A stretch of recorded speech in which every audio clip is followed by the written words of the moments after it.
మీ విధి గురించి చెప్పగలిగింది మీ జాతకమే.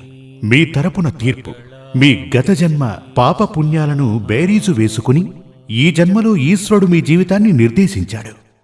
ఆయన నిర్దేశించినదే మీ తలరాత, అదే మీ గురించి చెప్పే మీ జాతకం.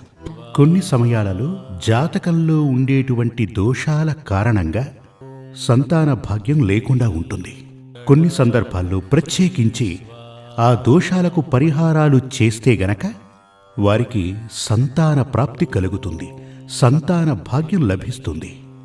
సాధారణంగా జ్యోతిష్యాన్ని క్షుణ్ణంగా చదవని వారు చెప్తూ ఉంటారు, జాతకాన్ని చూసి పితృశాపముంది అందుకే పిల్లల్లేరు అంటారు. రామేశ్వరానికి వెళ్ళి ప్రార్థన చేయని చెప్తారు. చాలామంది నా దగ్గరకొచ్చి అలా చెప్పటం నేను విన్నాను. మీ జాతక రీత్యా అంటే స్త్రీ పురుషుల జాతక రీత్యా అంటే భార్యాభర్తల జాతకాన్ని పరిశీలించి